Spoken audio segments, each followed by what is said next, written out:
Welcome to the Folktale Project. This is Dan Charles.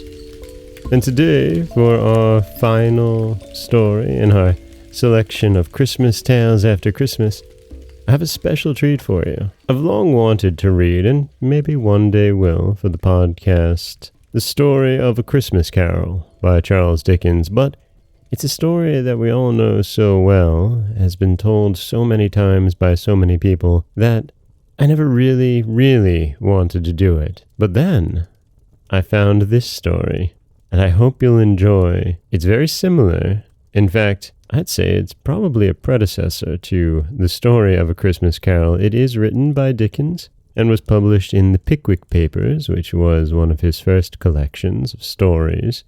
And you can see hints of where he'll go in A Christmas Carol. This is The Christmas Goblins by Charles Dickens.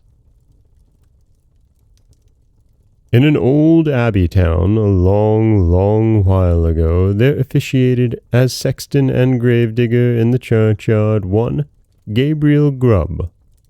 He was an ill-conditioned, cross-grained, surly fellow who consorted with nobody but himself and an old wicker bottle which was fitted into his large, deep waistcoat pocket. A little before twilight one Christmas Eve, Gabriel shouldered his spade, lighted his lantern, and betook himself toward the old churchyard, for he had a grave to finish by next morning, and feeling very low, he thought it might raise his spirits perhaps if he went on with his work at once. He strode along until he turned into a dark lane which led to the churchyard, a nice, gloomy, mournful place into which the townspeople did not care to go except in broad daylight.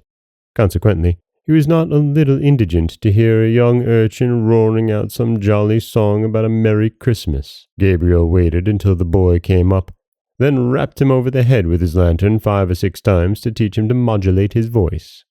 And as the boy hurried away with his hand to his head, Gabriel Grubb chuckled to himself and entered the churchyard, locking the gate behind him. He took off his coat, put down his lantern, and getting into an unfinished grave, worked at it for an hour or so with right good will.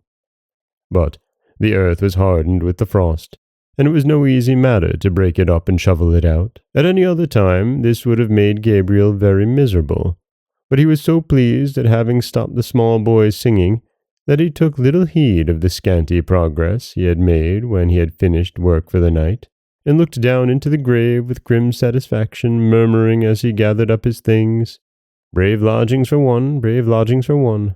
A few feet of cold earth when life is done. Ho, ho, ho," he laughed, as he set himself down on a flat tombstone, which was a favorite resting place of his, and drew forth his wicker bottle. "A coffin at Christmas, a Christmas box. Ho, ho, ho, ho, ho, ho, ho," repeated a voice close beside him. "It was the echoes," said he, raising the bottle to his lips again. "It was not," said a deep voice. Gabriel started up and stood rooted to the spot with terror, for his eyes rested on a form that made his blood run cold. Seated on an upright tombstone close to him was a strange, unearthly figure. He was sitting perfectly still, grinning at Gabriel Grubb with such a grin as only a goblin could call up. "What do you here on Christmas Eve?" said the goblin sternly. "I came to dig a grave, sir," stammered Gabriel. "What man wanders among graves on such a night as this?" cried the goblin. "Gabriel Grubb! Gabriel Grubb!" screamed a wild chorus of voices that seemed to fill the churchyard. "What have you got in that bottle?" said the goblin. "Hollands, sir," replied the sexton, trembling more than ever, for he had bought it of the smugglers, and he thought his questioner might be in the excise department of the goblins. "Who drinks Hollands alone and in a churchyard on such a night as this?" "Gabriel Grubb! Gabriel Grubb!" exclaimed the wild voices again. "And who, then, is our lawful prize?" exclaimed the goblin, raising his voice. The invisible chorus replied, "Gabriel Grubb! Gabriel Grubb!" "Well, Gabriel, what do you say to this?" said the goblin, as he grinned a broader grin than before. The sexton gasped for breath. "What do you think of this, Gabriel?" It's very curious, sir, and very pretty," replied the sexton, half dead with fright. But I think I'll go back and finish my work, sir, if you please. Work? Said the goblin. What work? The grave, sir. Oh, the grave, eh? Who makes graves at a time when other men are merry and takes a pleasure in it? Again the voices replied, Gabriel Grubb! Gabriel Grubb! I'm afraid. My friends want you, Gabriel, said the goblin. Under favor, sir, replied the horror-stricken Sexton. I don't think they can. They don't know me, sir. I don't think the gentlemen have ever seen me. Oh, yes, they have. We know the man who struck the boy in the envious malice of his heart because the boy could be merry and he could not. Here the goblin gave a loud, shrill laugh, which still the echoes returned 20-fold. I am afraid I must leave you, sir, said the sexton, making an effort to move. Leave us, said the goblin. Ho, ho, ho, ho. As the goblin laughed, he suddenly darted toward Gabriel, laid his hand upon his collar, and sank with him through the earth. And when he had had time to fetch his breath, he found himself in what appeared to be a large cavern, surrounded on all sides by goblins ugly and grim.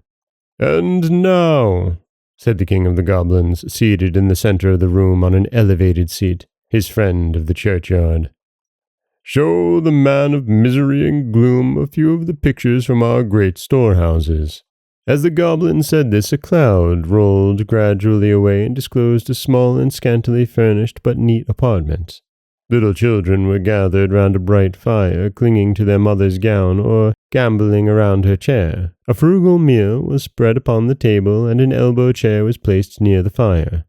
Soon the father entered, and the children ran to meet him.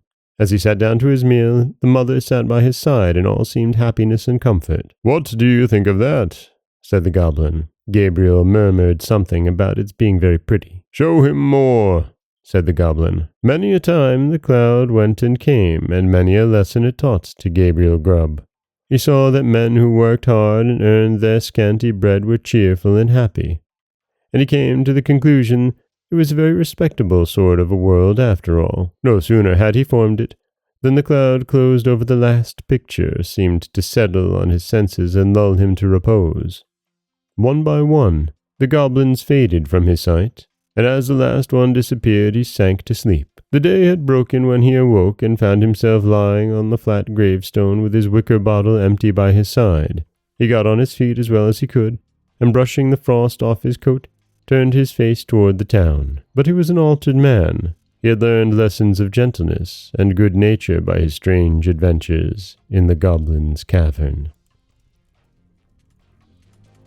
And that is The Christmas Goblins by Charles Dickens. Not quite a Christmas carol, but you can see the formation in that tale, can't you? Well, this has been a wonderful week of Christmas tales after Christmas. The next week or two will be full stories from the Blue Fairy book, for when we rejoin with the story of Prince Ahmed and the fairy Parabenu. This is Dan Scholes for the Folktale Project. Don't forget that you can subscribe to the podcast on Apple Podcasts, Spotify, anywhere that you like to get your podcasts. You can follow us on Instagram and Threads at Folktale Project.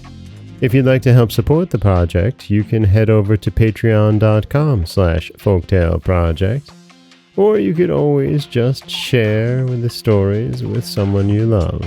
I do appreciate that. As always, thank you so much for listening.